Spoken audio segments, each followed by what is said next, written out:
Well, the season has ended. You've heard my takes as we enter into the off season. You've heard every other content creator's takes as we enter the off season. But now it's your time to sound off and let me know what you're thinking. Let the world know what you're thinking. How are you feeling about the quarterback thing? How are you feeling about defensive coordinator? It's not going to be Vic Fangio. How are you feeling about Azeez Al-Shaair and Jimmy Ward are probably gone? Are you sad that Jimmy Garoppolo's gone? I don't know. Let's talk about it. We're going to do it next.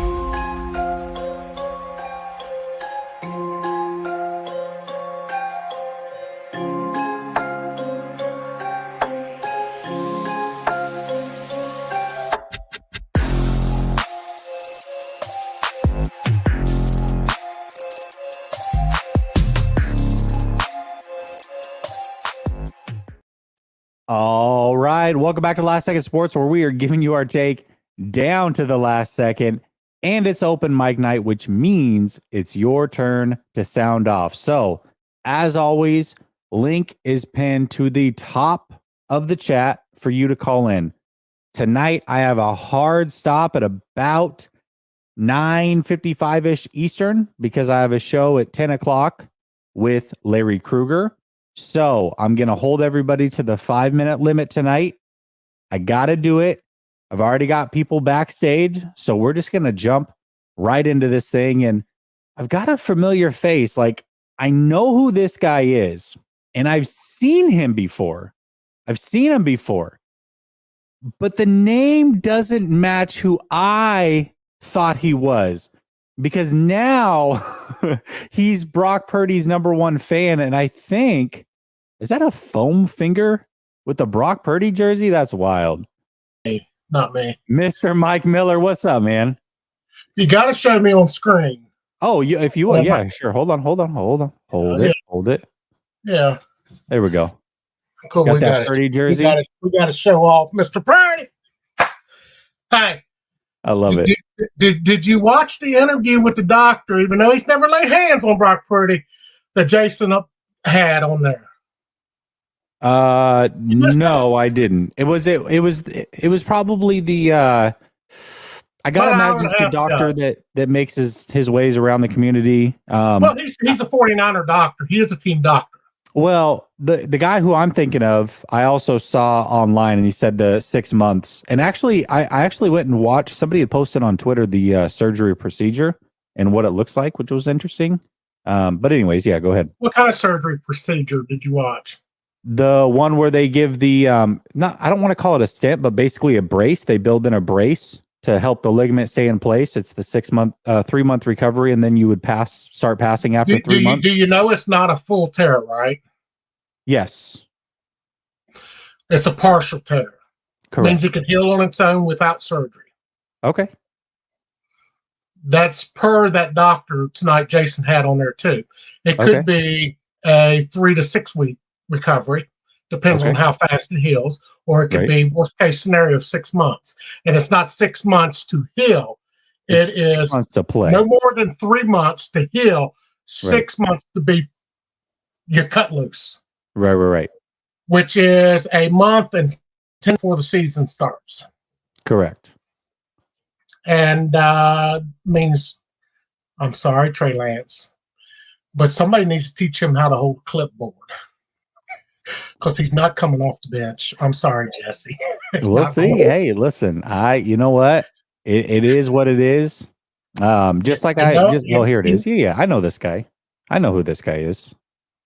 Yeah, he works Dr. for the 49ers. Yeah. According to what I heard, he works for the 49ers. No, I don't think so. But he knows he's spot on. He's spot on with his stuff, and he is usually very accurate. Some doctors have no business talking about other people when they ain't laid their hands on them, just like this Brad thing that came out. And, people are still posting it, believing Brad's what he originally posted. Yeah, I'm sure. Well, it fooled me too. You and I talked about it. It fooled me too. I mean, because how long did it fool me for? Well, yeah, not very long. The half a second it took me to tell you was wrong. Yeah.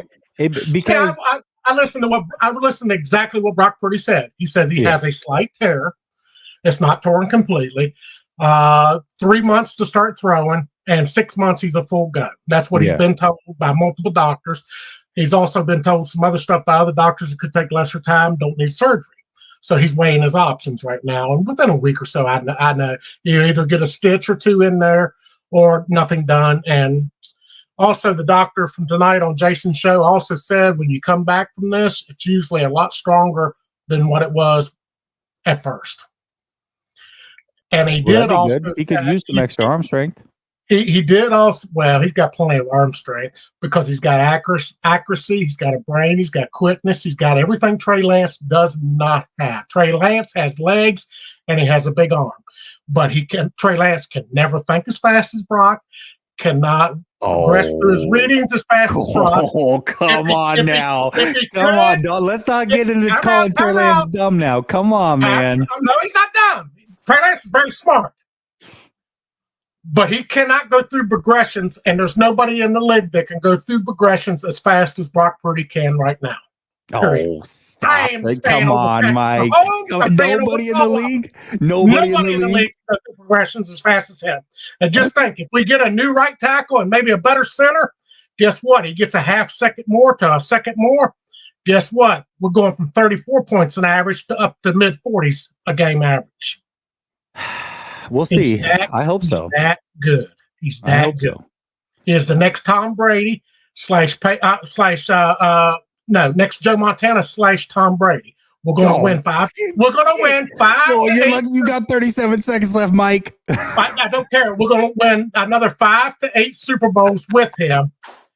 So remember what you're saying right now and joking about it is on record because it's never going to be deleted unless they shut down the show. No, I'm not. No. You know this thing's not going nowhere. Come on. Well, I'm going to tell you. Y'all going to regret not owning one of these.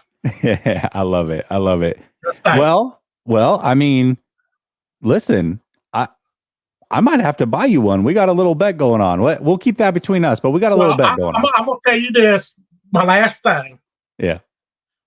Brock Purdy's going to make a lot of y'all look like fools. Have a nice night. All right, bro. Have a good one, man. Yeah. Later.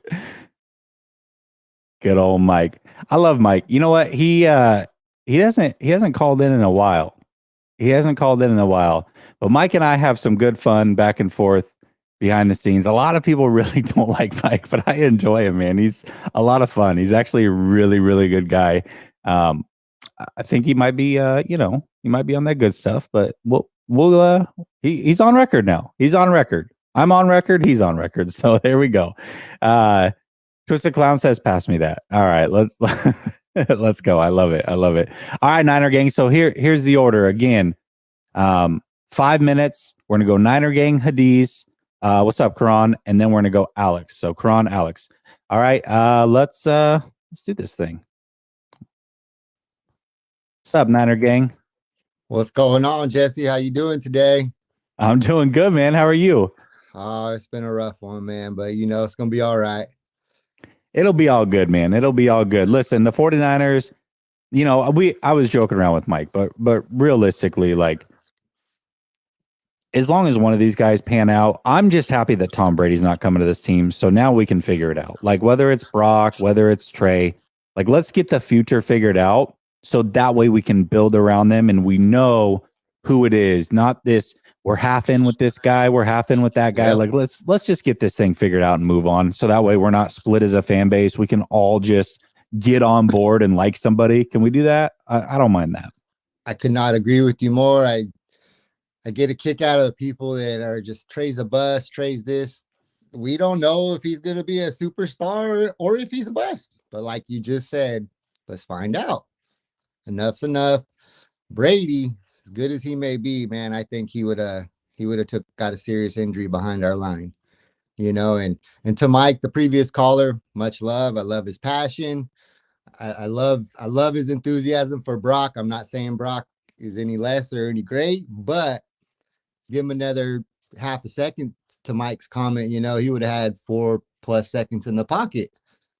He had 3.74 seconds in the pocket when he got his injury. Not to say it's his fault or it's any one person's fault, but, you know, to Mike's point is we don't know. Brock's proven he doesn't have the arm strength to get it deep down the field. So we can say Lance does have that over him, but that's all we really know. Yeah, I mean, I think, here's the thing is I think Brock can make most of the throws. And to me, like a deep ball is not like an arm strength thing because he can. I mean, if he, same hash, deep ball, he can do that because a lot of that is touch, right? It's about distance. Where he gets in trouble is in the play that stands out a lot that everybody will remember was against the Raiders, I believe, where he rolled out left and had to throw cross field to Kittle. Yep. That's where he's going to get himself in trouble because that arm is not, that's a power throw. You got to get that there now. You got to get it across field and downfield. And not his fault. I mean, there's a lot of quarterbacks in the league that can't make that throw, and some of them are good. So it doesn't mean he won't be good, but he's got to learn what he can and can't get away with. And I mean, as a rookie, that's fair. You're going to learn a lot of those things. So if he's the starter this year, I imagine two things will improve for him. One, he's going to know what he can and can't get away with. And two, got to learn to step up in that pocket. He has to learn that because you're right. That injury, a lot of people, everybody's putting it on Kyle. Bottom line is this. If you have I think it was 3.47. It could have been 3.74. Either way, it was a long time. If you have that much time in the pocket, that's a lifetime in the NFL. So you have to get rid of the ball or step up in the pocket in that time.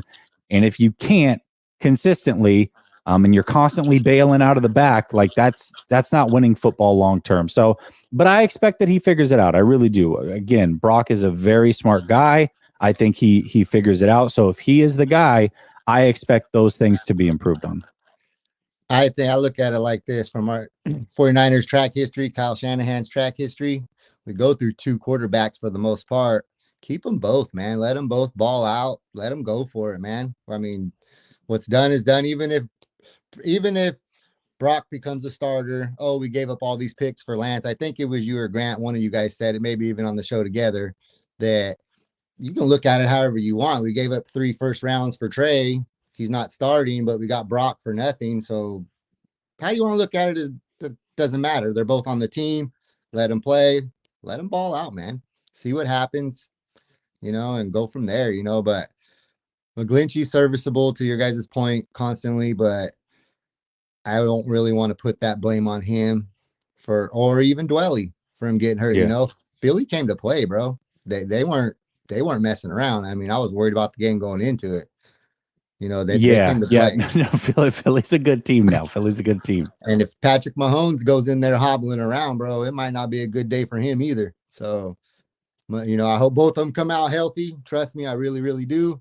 And it's a good game because that was the last thing I wanted to see, man, was just destruction. It was just like, blah. And that's just it, right? Like, even if you're not a Niner fan, you still want to see the best games. If I'm watching the Super Bowl in 2 weeks, I don't want to see Mahomes go out with an injury or Hurts go out with an injury. I just want to see the best teams win.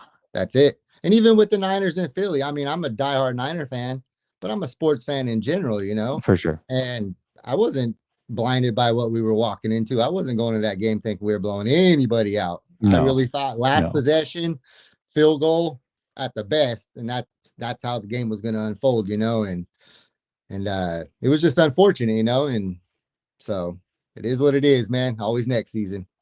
Absolutely. Thank you, Niner Gang. I appreciate you. You have a good one, okay? Shout out, Jesse. Have a good night, brother. See you next week. Yeah, later. All right, let's get to these super chats. Then Hadiz, I'll get to you. Cryptic says, will there ever be stability at QB? Ever since Montana Young and even Garcia, we really haven't found the guy. Smith had rough years, Cap, etc. Yeah, I mean, we've seen it a little, right? Smith caught fire a little bit. Cap certainly was electric and opened our imaginations for a couple seasons. Jimmy, he had that 17 run, and then they made it to the Super Bowl. A lot of people had hope there. Now you got Brock Purdy capturing imaginations, but we gotta see it. We gotta see it for multiple years. We gotta see it before I'm gonna fully believe it with anybody. I mean, I think Trey's gonna be really good, but he hasn't shown that that's a guarantee. I think Brock Purdy has shown. I mean, frankly, Brock Purdy's shown more than Trey. I don't think there's no shock in saying that. but I'm not buying into the hype after 7 games on nobody. I'm sorry. I'm just not doing it. I've been fooled too many times, not with just the 49ers, but I've seen quarterbacks. We've all seen quarterbacks put up really good, solid seasons or a season or a playoff run.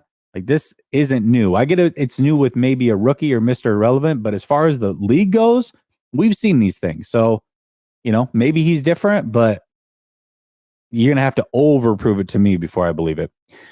Jamaican boy said, what's up, Jamaican boy? I can't really say Brock reads faster than Lance. When the majority of his plays, he rolls to the left to buy more time. Kyle doesn't want Trey to leave the pocket. Yeah, I mean, I don't know if he doesn't want Trey to necessarily leave the pocket. He certainly wants to run him like a battering ram. Like, that's for sure. So, a little interesting, but, we'll see. All right, Hadiz, let's get to you, brother. What's up, Hadiz? How's it going? Good, man. How are you? Wow. Not bad. It's been a minute. It has been a minute. It definitely has been a minute. How you been? Busy with college. That's just where I'm at. I like it, bro. I like it. How close are you to graduating? Oh, not close. I got 2 more years. He said, not close. I gotta get that bachelor's, man.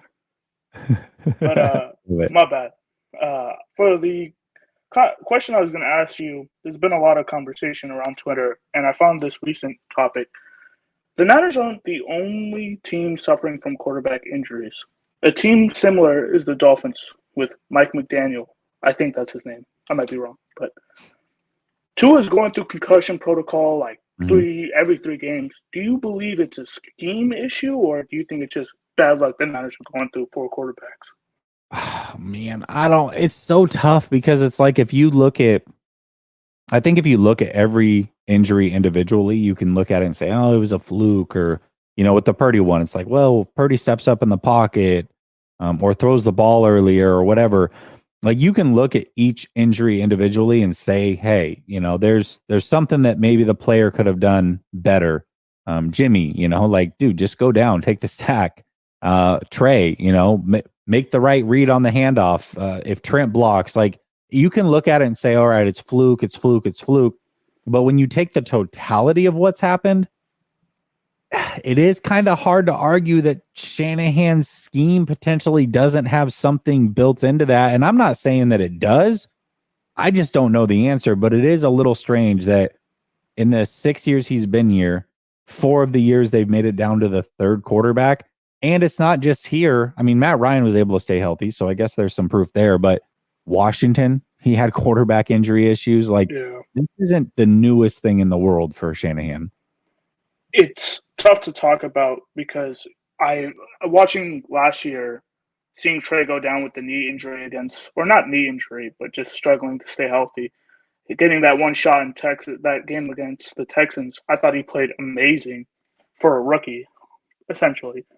But now we're heading into his 3rd year where we really don't know where he's at. Because I still, as of right now, I believe Brock Purdy's playing better. But that's because Trey's was put into a quarterback power system. Brock Purdy wasn't. He was put into this Jimmy Garoppolo type offense, right?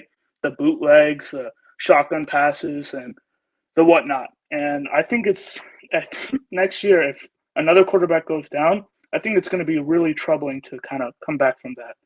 Because, you have Brock Purdy, but then after that, then who? Yeah, I mean, that's the tough part. Luckily for this year, I mean, they've got 2 guys that they can potentially rely on. I think they're going to need them both at some point, regardless of who starts. If Trey starts, if Purdy starts, I mean, likely they're going to need both of them at least for a game. Like, this is the history of what's been happening. Why would it be any different this year? And it's not like Trey or Brock have proven they can stay healthy to this point. They both have had their issues early on. So, yeah, I do. I got to imagine whoever starts that both of them are going to see the field at some point. And my last question, I just kind of want to reinstate it. Last year, the Niners got really lucky getting Travaris Rowe, 2nd round of free agency. Do you see the Niners getting another free agent this year that can change this defense/offense? I mean, I'm going to have to really dive into it. Usually it's about a week or two after the season ends. I'll really dive into the salary cap. I'll start to look at who's out there, start to choose guys that I really like. Last year, it was pretty obvious to me the way the salary cap was going to lay, that they were going to be able to make one splash move, fill out the rest of the roster. Guys like Lakin were going to be gone. DJ Jones, they were going to be gone.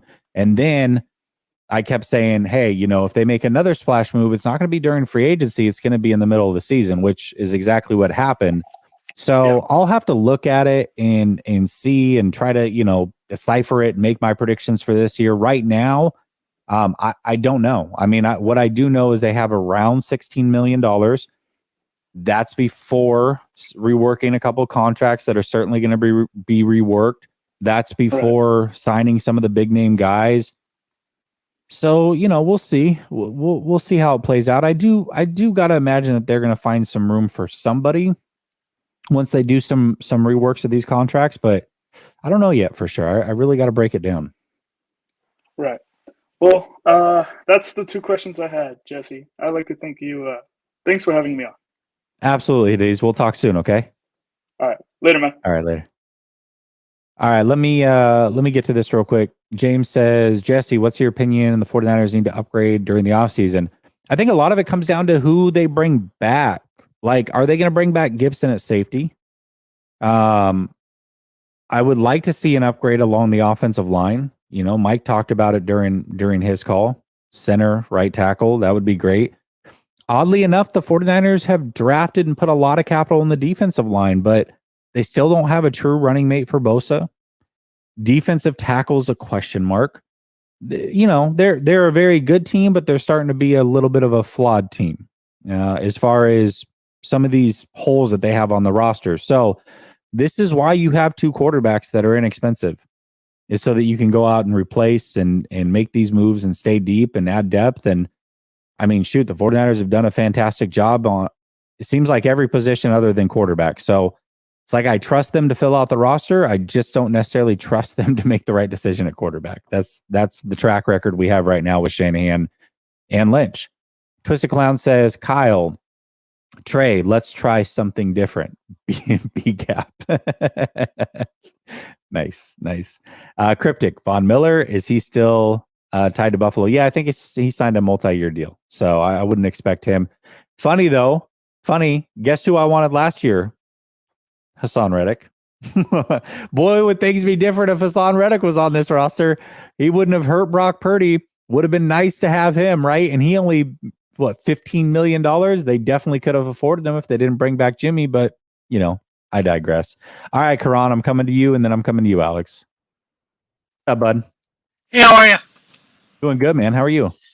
Good. So, definitely not the way the season should have ended. It was almost like you were watching something that wasn't real. I'm like, is this really happening right now? Can we not pass forward? It's 2023, and no one can pass the ball. So it was less painful than the Rams in some aspects, because I feel like by halftime when it was 21-7, you knew that it was pretty much over with. Like, any real fan knew that they weren't going to come back. Like, any rational fan at that point.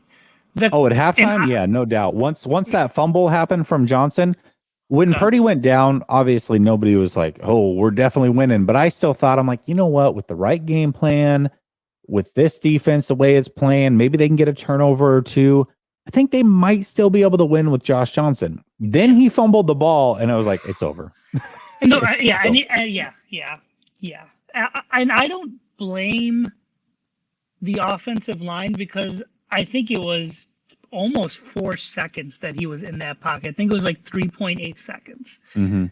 My biggest gripe is that Philly essentially basically dared the opposite. Was, I think they could have ran right at Philadelphia much more than they were doing in the beginning, because Philly wasn't honoring the run game. And you saw that because CMC tied the game. They were recklessly abandoning going after the quarterback because of play action, and they were trying to hit a home run, and they got it, essentially. So to me, Kyle had a script, and he was going to adjust off that script, The problem is that his quarterback got hurt 6 plays into that script. And I think that was the biggest downfall. He didn't adjust or he didn't look at what was going on.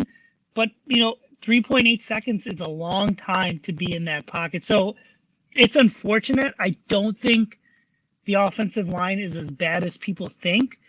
Ironically, I think where the team probably got exposed the most was the defensive line, because I feel like outside of Bosa, who do you really, and Armstead, he does a lot of the dirty work, but they really need someone on the other side. Yeah. And losing DJ Jones was very apparent when it came to the run game. Outside, if they fix those two things, but I think there needs to be a bit of a philosophy change. Maybe this new defensive coordinator will help, because in my mind, they were better than 2019 because they got turnovers, right? And the only way oftentimes you're going to get turnovers if you press the issue. Now, they were able to press the issue because they had Bosa doing it at the beginning of the year. But like anything else, Bosa ran out of gas. He ran out of gas in 2019. He just had a bye week to get him up to speed. They did not have that luxury this time. So I feel like they need another pass rusher, and they need to be more aggressive on defense, because their corner situation, if they sign Mosley to a cheap deal, 1-year deal, prove it deal, 2-year deal, they'll be better than they were. They can go back to playing man just like the Eagles were doing, right? And so they've got the linebackers, better linebackers than the Eagles do. So I feel like there's pieces in place from that standpoint. And from a quarterback standpoint, I think it's the total opposite. I think people are thinking that Lance wants surgery. I don't think he does, because I think he really wants to heal that thing and be good to go in 6 weeks rather than 6 months. And I think that's the rub, because if you wait too long, it's going to spill into the 3rd and 4th preseason game. And I don't think Kyle wants that. I think Kyle's like, safe bet, just get in there. They'll heal it. Worst case scenario, you're back. And I think, Purdy's like, well, I could be at OTAs. Just give me 5 weeks. It'll heal on its own. And I think that's the conundrum right now. I think they're pushing for the surgery, ironically, and he doesn't want it. Yeah, I don't know. I mean, it's hard to read that situation. It depends on the grade of the tear, Is it? Well, then what? So my question is that if multiple reports are coming out that the images and what they're saying is exactly the same, what's happening is what the doctor's essentially telling you is the percentage of it healing on its own is 50%. The percentage of it healing if we go in there and essentially stabilize it is 95%. And so what is the team going to do? They're going to say, give me the 95% with the longer, right? Because the risk versus the reward isn't worth it to them. It isn't, because in my mind, that press conference showed me that there's a pecking order. And Trey's got a perfect opportunity, and hopefully he can shine, but it's Purdy's job to lose, essentially. Yeah. Be reading in between the lines. They, essentially told Purdy, you come back, you do what you did. And I think Purdy, I do like Lance. I do think there's potential there. The problem is the only way he's going to get better is if he plays. And is this locker room really going to embrace a bumpy start again when they were, been in the NFC Championship game 3 out of 4 years?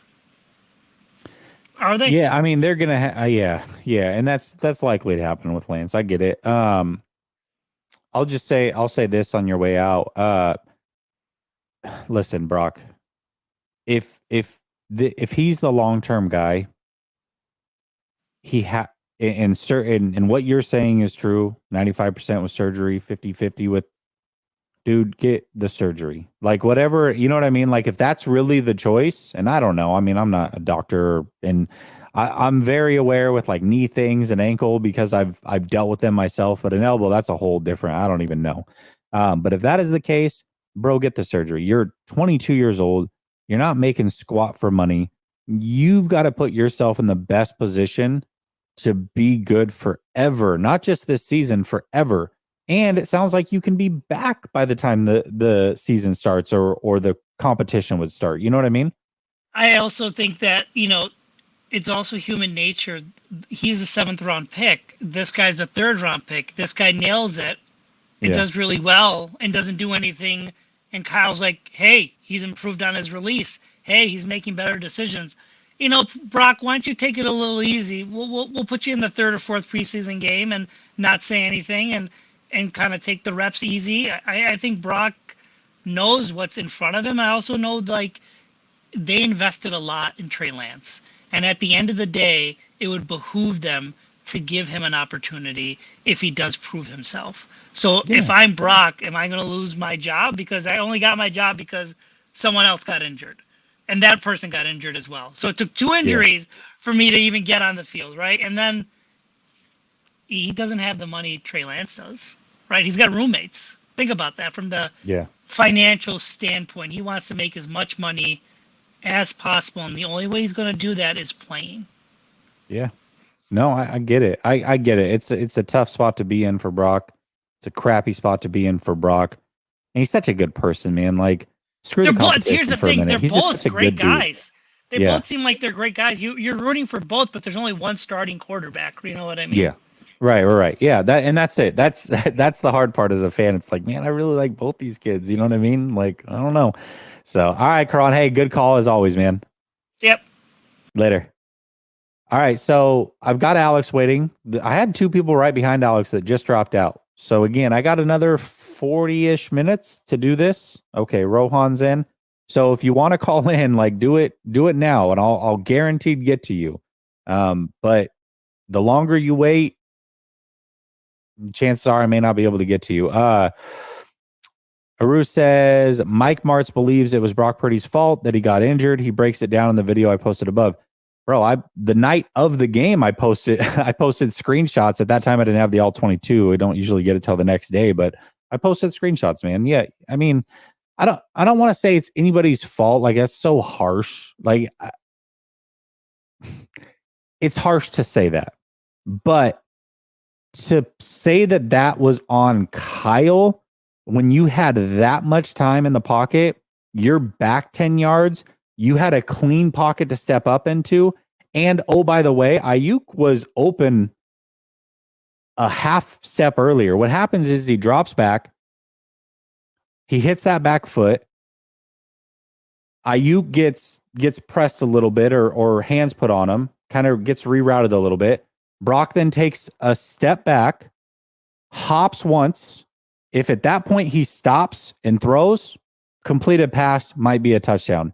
But then he hops again and then unloads the throw. And as he unloads, that's when Buddy gets there, hits his arm, and it's that. He had a ton of time in the pocket. Yes, Ayuk got rerouted. So the timing, normally it's like you hit the back foot, you throw. Unfortunately, it wasn't available then. But he does the step back, then the first hop. If he throws then, I mean, like I said, it might be a touchdown. Once he does the second hop and uncoils, it was too late. It was just too late. So, like I said, he had the time. He had the room to step up.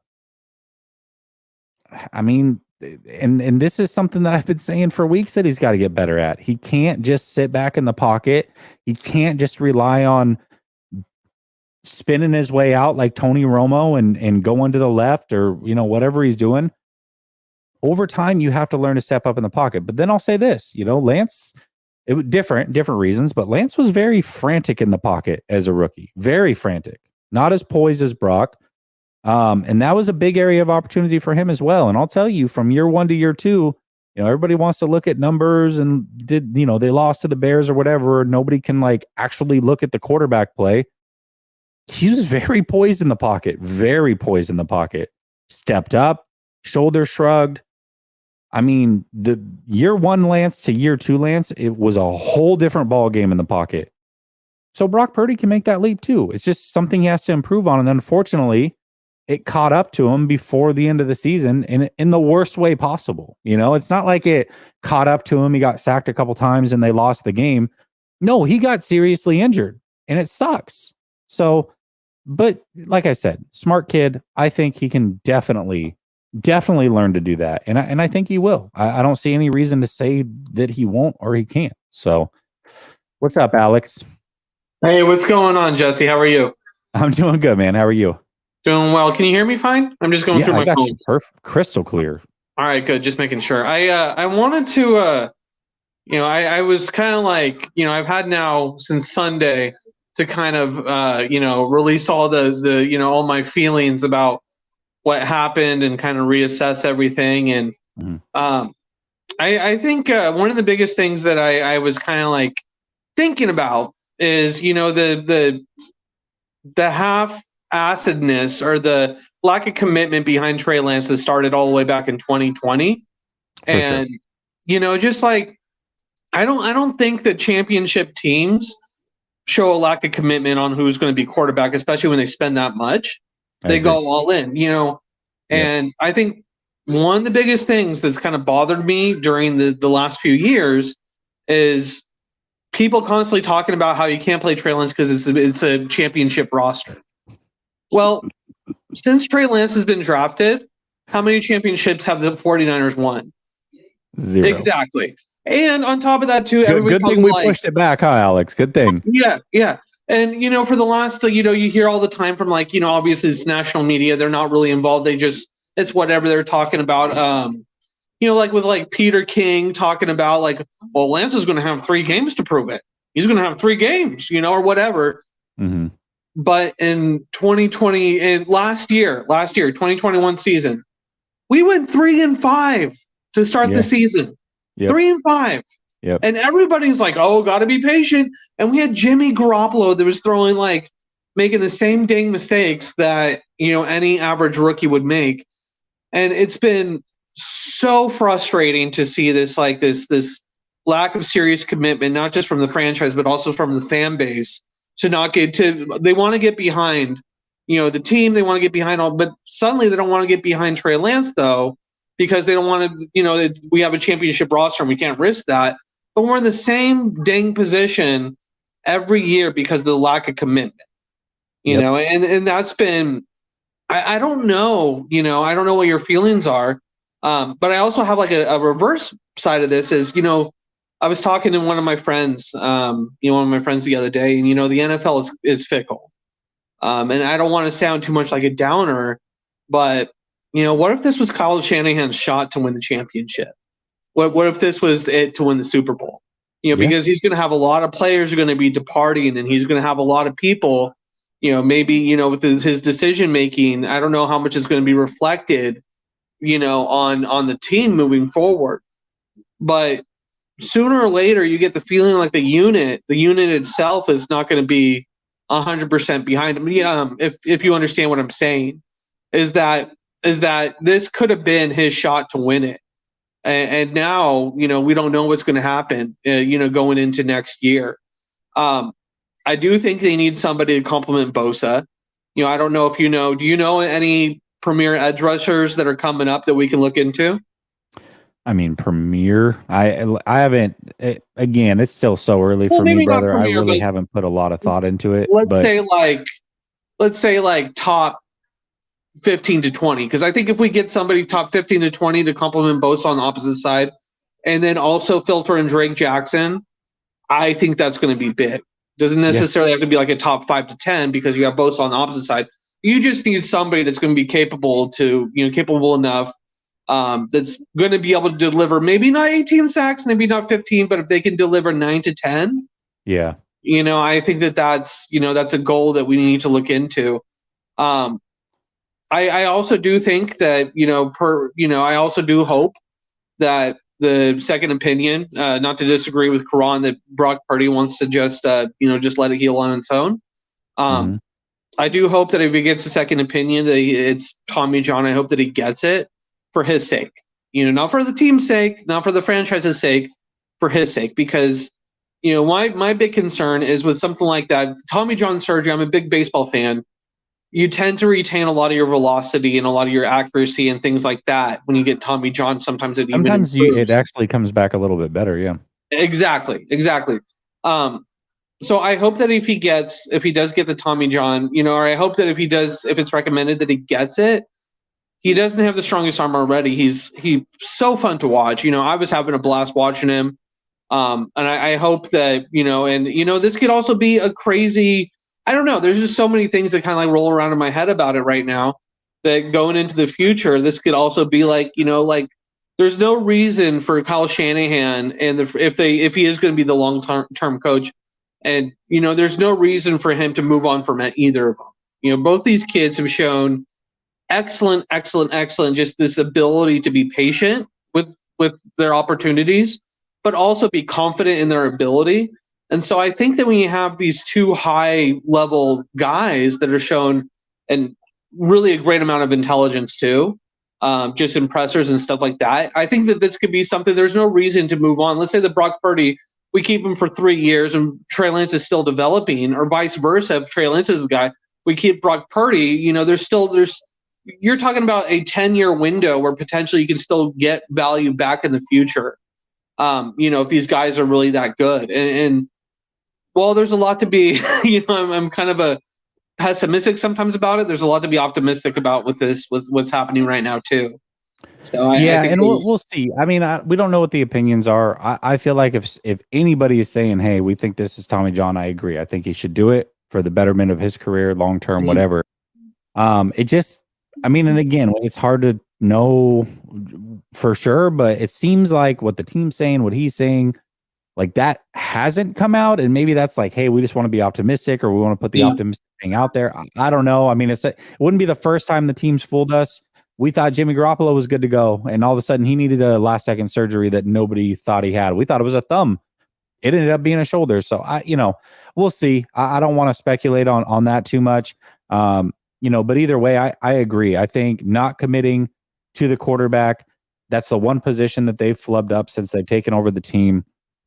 Trey Lance, if they had committed to him started day one. Yep. Hey, worst case scenario, they would have 0 championships, which is exactly what they've got right now.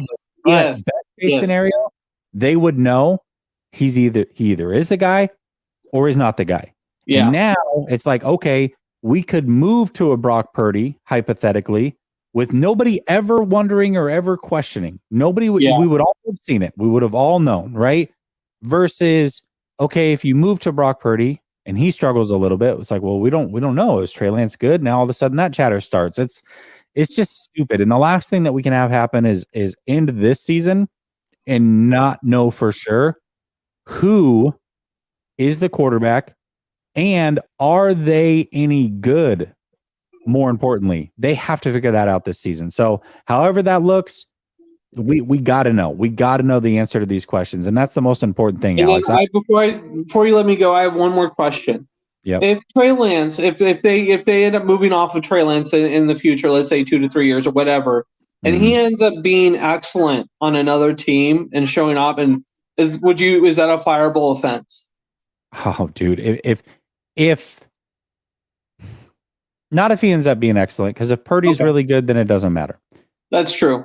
Yeah. But if Purdy's not good for whatever reason, or Lance is clearly the better player, 1,000% it is. Yes, 1,000% it is. And I think there's some fear there too. Like, even if they think like, oh, Lance isn't the guy or he's not the guy for us, it's like, but what if? And what if somebody else figures it out and we give him away for a 3rd round pick? Yeah. And then you know what I mean? It's a lot of risk. All these other, okay. Well, anyways, I can rant and rant. Thank you so much for your time, Jesse. It's a pleasure to meet you. Pleasure to talk to you. I'm going to try to be back in here more often with you guys, okay? For sure, man. Hey, that was a great call. I appreciate you. Thank you, Jesse. You have a great night. All right, you too. All right, Nitin. This team always starts off slow every season. Some crybabies in the locker room can't. You got it. I agree. Yes, I agree. Dustin, but how much time is normally needed for those long play action passes? Not 3.47 seconds. I'll tell you that. You don't need that much time. It's just not the way it is. Dustin also comes back and says, Jason Apane just interviewed a doctor about Brock's recovery option.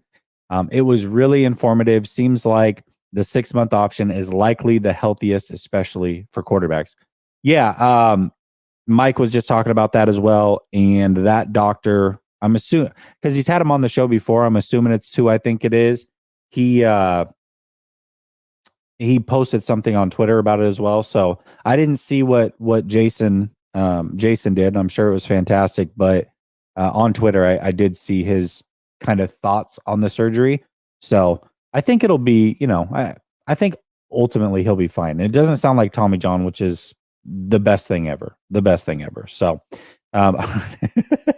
Christian Ponder. All right, we're gonna go Christian Ponder. Then we're gonna go Trez. Then Fariz, and then Francisco. And I feel like I got your name wrong again, Ferris. Oh, and I'm mad because you've called in before and I've asked you, and I'm not remembering. So I apologize, brother. Let me go to Christian Ponder. This is funny. If you know my early take, this is actually a really funny name. What's up, Christian Ponder? Hey, Jesse, how's it going? It's going good, brother. How are you? I'm doing pretty good. Thank you for having me on. Appreciate it. Yeah, absolutely. So I got a question for you here. I've heard some talk about Trey Lance not starting the season off because it might be off to a slow start, even though the 49ers already get off to a slow start, and that the fan base may not put up with Trey Lance's struggles because he hasn't played much in the last 2 years and whatnot. So I kind of wanted to know, what was your take? How do you anticipate the fan base taking it if Trey Lance starts over Brock Purdy and shows some of those struggles early on in the season when the whole team's not known to be doing good either? Yeah, I mean, I think it just depends on what camp you're in prior to the season, or what camp you've been in the whole time. I mean, I gotta imagine that there would be a huge uproar. I mean, the most popular guy on the team is always the backup quarterback. I mean, it just is, right? We saw it with Jimmy. When Jimmy wasn't playing well and they started 3-5, loud uproar for Lance. When Lance started the season and they lost the first game, it's like, well, bring back in Jimmy. So I imagine either or, whether it's Purdy or Lance, if the other guy is healthy, that they're going to want the backup. They're going to want the backup. Gotcha. So you think that Brock Purdy should start in front of Trey Lance then? You think that'll be the safer choice? God, I don't know, man. Here's the thing. I'll say this. I think they have two legitimate good options. And I think long-term, I don't think there's any question long-term what I think. I think long-term Trey Lance is the long-term play. I think he's the better player long-term. However, there is no denying that Brock Purdy's looked good and better than Lance. I mean, there's nobody that could sit here right now and be honest with you and give you a straight face and say, hey, play in and play out who's looked better and say Trey Lance. That wouldn't be right. However, even in a short sample size, if I took their 5 best throws that they made, I'm willing to bet 4 of those came from Trey Lance because he's just more dynamic. He's got a more dynamic arm. Now, that doesn't mean that you can do it play in and play out, and that doesn't mean you're the better player. That's not what I'm saying. I think there's just a huge untapped potential with Trey Lance that may never be reached. And if it's not, he's not going to be the better player than Brock Purdy. But if it is reached and they both reach their potential, then this thing's not close, and it's Trey Lance, and they're not even in the same stratosphere. So I don't know, man. I don't know what the right answer is. I really don't know what the right answer is. I will say I don't know who the right answer is. I know what the right answer is. The right answer is to pick a guy and stick with them. That's the right answer. Who that guy is, let them choose. I would go Trey Lance, but I have a feeling they'll go Brock Purdy. Okay, gotcha. Thank you. And I just want to thank you for comparing Brock Purdy to me. It's an honor to be compared to Big Cock Brock. So I appreciate that comparison. Thank you, Jesse. Have a good night. All right, Christian. You have a good one. Later. That was elite right there. I like that. That was actually really funny. Okay, let me see. Okay, got that one. Dustin got that one. Let's see. What do you think, Rome? What do you? You're saying, nah, I'm tripping. What am I tripping on? What do you think it is? You let me know. What am I tripping on? All right, Trez, we're gonna come to you. What's up, Trez? Hi, Jesse. How's it going? Can you hear me?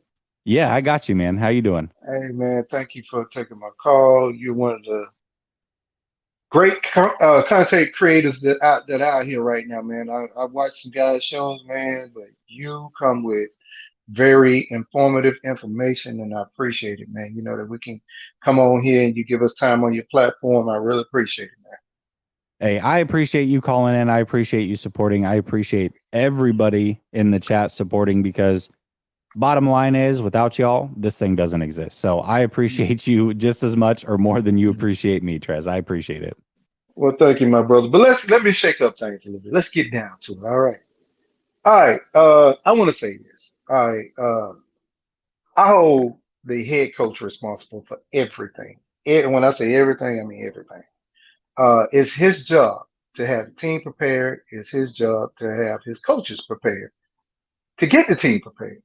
And Kyle Shanahan, like you said, numerous of times, never committed to Trey Lance. Why we can't get the same package that Jimmy Garoppolo get, that Brock Purdy got, and we get something different with Trey. We get these power runs and all this run. Trey is a better pocket passer than he is a runner. We all know this. I mean, it doesn't take a rocket scientist to see the kid got a nice arm on him, okay, and he can throw the ball deep. Kyle Shanahan is responsible for a lot of things that go on with this team, and he has to be held to the standard of being the San Francisco 49ers head coach, of being better. He has to get better as a head coach. A lot of this stuff falls at his doorstep. Now, as far as that play is concerned, not really gonna get into it. Everybody, and I don't understand why people can't just get behind Trey Lance. Like at this point right now, it is Trey Lance's team going forward. That's just what it is. If this kid go and have worst case scenario, Tommy John surgery, that's 12 months. Even in him not having the surgery and getting a lesser option, they saying 6 months. 6 months is not the actual time of the surgery. I mean, that part of it. It's 9 months. It's 6 months to recover and full strength by the ninth month. You should be having full strength and range and everything within that arm again. Well, Trez, hold on just a second, because I want to get this right. So what is being said is with the other option, it's a 3-month full recovery, 3-month recovery and rest, 3-month of buildup, and at month 6, ready to go. Supposedly, that's what they're saying. So it's not 6 months and then 3 months of recovery. It's 3 months. But yeah, he has 3 a months tear. throwing, and then you're good. Supposedly. Yeah, supposedly. But he has a tear, and that's totally different. He doesn't have a strain. He has a complete tear. Okay, but yeah, people need to look it up themselves. But I will say this too. Brock Purdy was a great story this year. Just one of the phenomenal stories of the NFL. But the glass slipper fell off and the clock struck 12. And it's over. It is Trey Lance's team now. And everybody needs to get behind that. I don't understand how we so split as a fan base. I mean, if Brock would have stayed healthy and not got hurt, I do believe I still would have had a quarterback competition going into next year. I have to see what I have in Trey Lance. I have to give this kid the opportunity. Trey Lance is not going to get better if he does not play. And people, for the life of me, get that through your head. The kid needs to play. He needs to play. And your coach has to get this team prepared from the beginning of the season.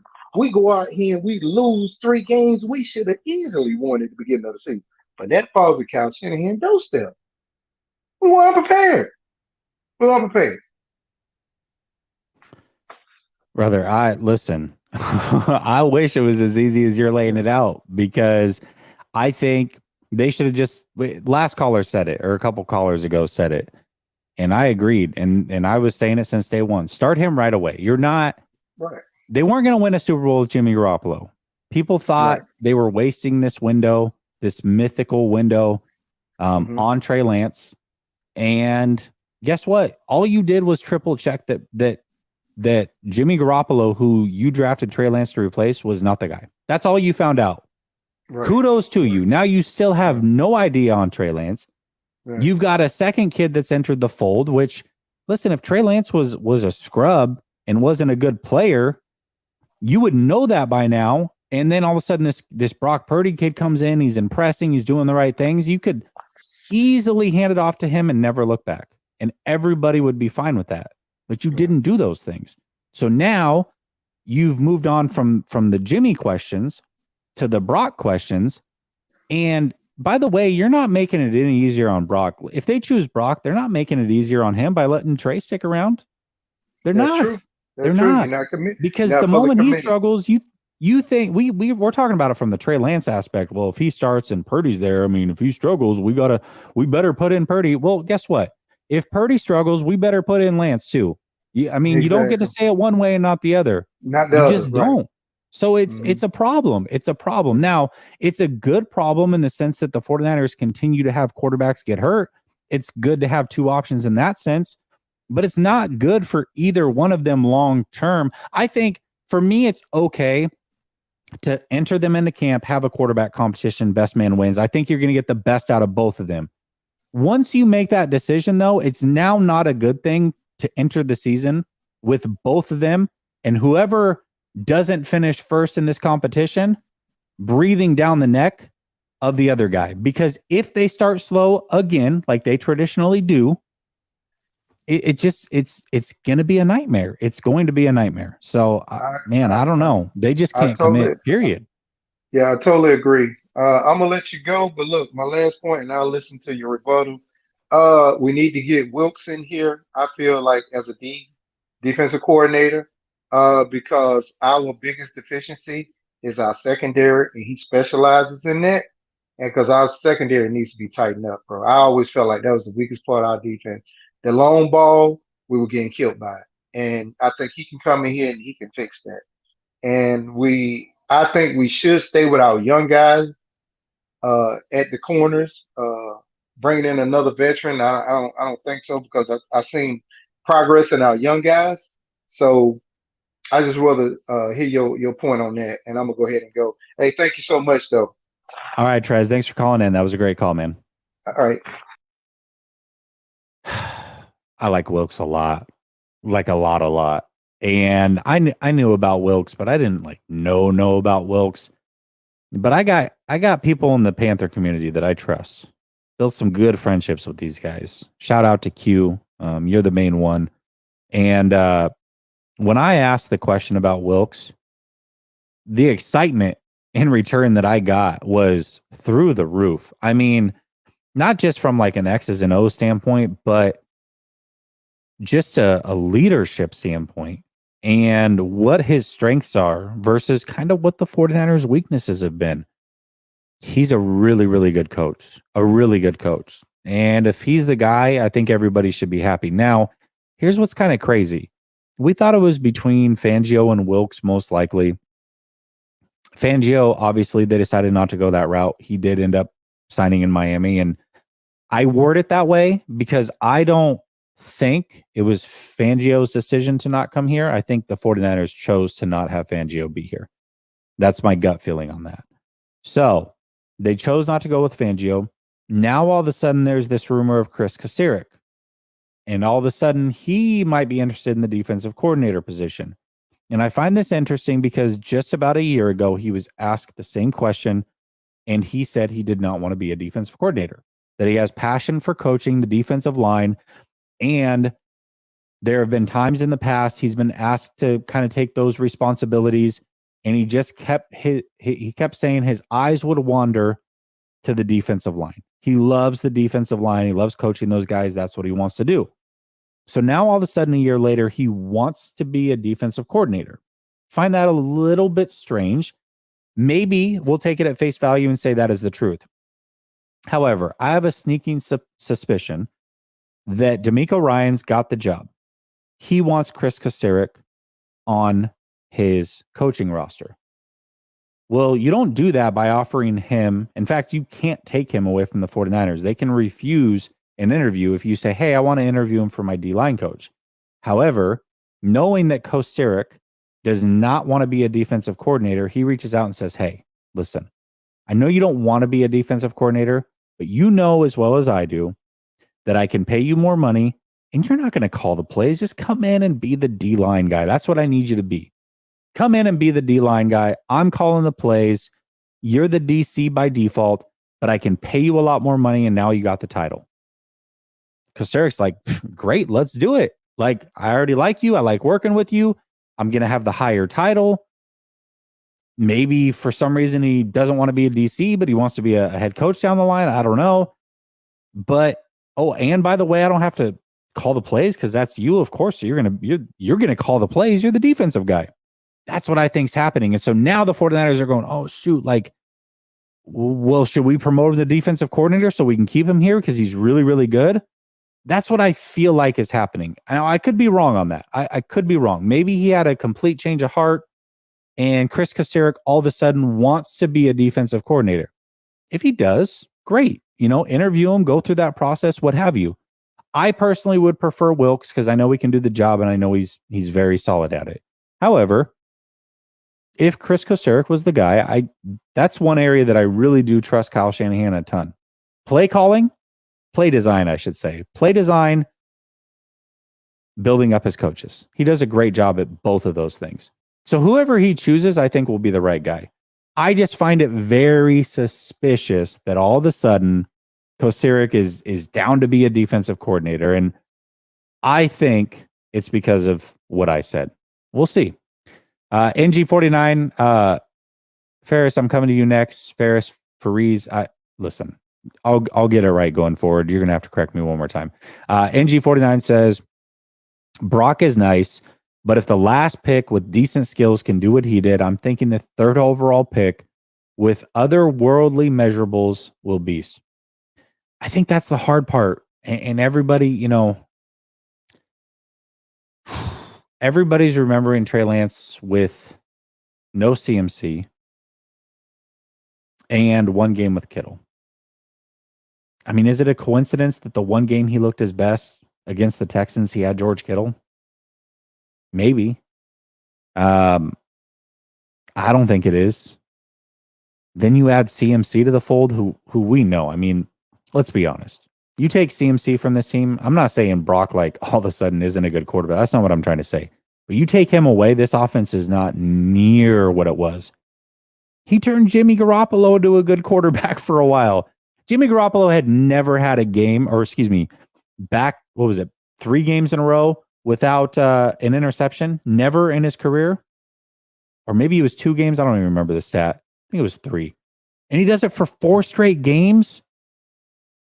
That's not a coincidence. It's not a coincidence that they ran off 12 straight with him on the roster, 2 different quarterbacks, with Debo in, with Debo out. None of that mattered. CMC's a difference maker. I'd like to see it.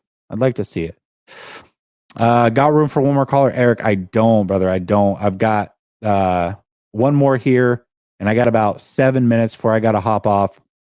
But I'm going to be doing a show with Larry Krueger on his channel, so you can tap in over there too. Gray Fox says, Jesse, do you think Trey wants to be traded, or will he fight for the QB1 spot?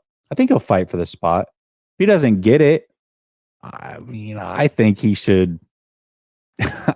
I think he should ask for a trade. I mean, what's the point? And if you don't want me, like, don't monopolize me. Don't hold me back. Just let me go do my thing somewhere else. Listen, if I'm not very good, what does it matter anyways? Send me somewhere else and let me not be good on another team. But that also wouldn't be smart for the 49ers standpoint. Because if he does pan out on another team, then you look silly. Especially because you didn't give him a chance for the first 2 years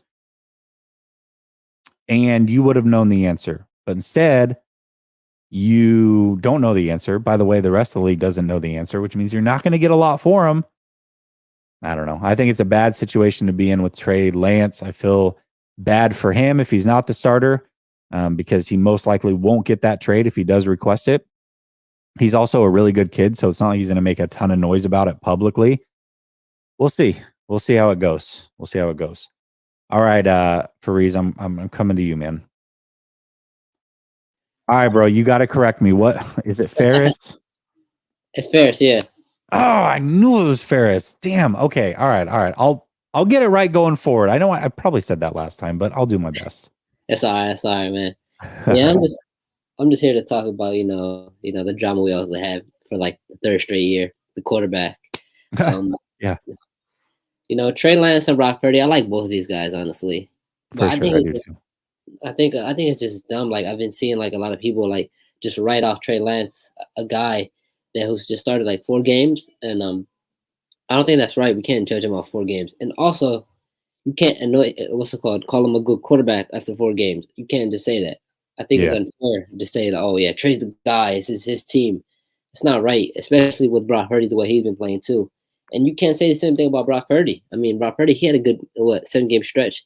But now coming off this injury, you don't know. It's unknown. We don't know if he's going to be the same guy that he showed us during the 7-game stretch. And Purdy kind of did slow down after that that little stretch he had. Against the Cowboys, you started to seem like a little you started to seem to get nervous in the pocket. He started to run out of the pockets, and he didn't step up, and that actually costed him. The next game, obviously, with the Hassan Reddick injury. Yeah, but I just like to see. I don't think it's fair. You know what I mean? It's not fair. I mean, frankly, life's not fair. And I will say that. But I agree. I mean, I think it's not. Listen, it's not fair, but it's also just not smart. Like it's just not smart. It's not good decision making. You should know by now. Oh, I'll give you an example. Okay, Justin Fields has had his ups and downs in Chicago. Obviously, not a good roster around him. I mean, there was, I think, like 2 games or 1 game that he went over like 200 yards passing. Yeah. Super dynamic with his feet. But enough now. They've got the first overall pick, and they can go get another guy, or they can continue with Justin Fields. And it came out that they're going to continue with Justin Fields, which, by the way, I think is the right move. I think that's absolutely the right move. But the only reason they know that is because Justin Fields played. If Justin Fields hadn't played, let me give you an example. If Justin Fields hadn't played, or worst case, he started out the way he did in year 1, which was, oh my God, Trey never looked like that. It was awful. Awful. This guy had a game with like 6 passing yards. Okay. Yeah. So imagine that was his 4-game stretch. Okay. That's his 4-game stretch. Andy Dalton comes in, finishes out the year. Next year, he's named the starter. He plays against the 49ers, gets injured in week 2, 3 snaps in. You think they're not taking a quarterback with that first overall pick? Bet your ass they are. Bet you they take a quarterback and they move on from Fields. But guess what? They stuck with Fields the whole time through all the ups, all the downs, and they know for a fact, hey, this is somebody that we want to build the roster around. He's our long-term guy. Now, we can take that first-round pick. We can trade back. We can go get assets, and we can build around him properly. But they don't know that if they take the same game plan the 49ers do. They have no clue. And then guess what would have happened? He would have been traded. He would have gone somewhere else, and he would have been a damn good player. And they would have been like, oh, my gosh, like how stupid do we look? That's what would have happened. Yeah, I think the biggest problem is Trey Lance rookie year. They didn't play him. They went with the proven guy, Jimmy, but that proven guy didn't make the same rookie mistakes. Jimmy I feel like Jimmy's a good quarterback, and he's going to get exposed. Watch when he's not in this team. They're going to expose him when he leaves. He's not going to be on the 49ers no more.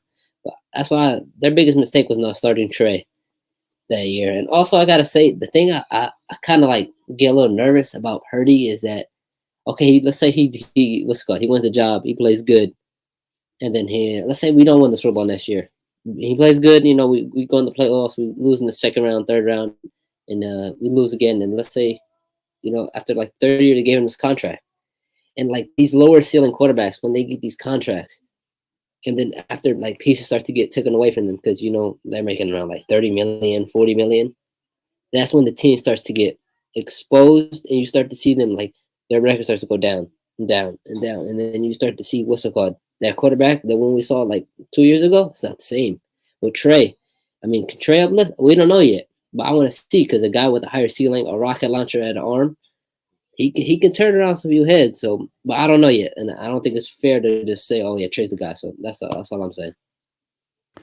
Yeah, and that's it. And that's what I agree with. And that is actually my biggest concern is you take away CMC in a couple years. And George Kittle's 33, and not the same player. And now all of a sudden you're paying Brock Purdy big money.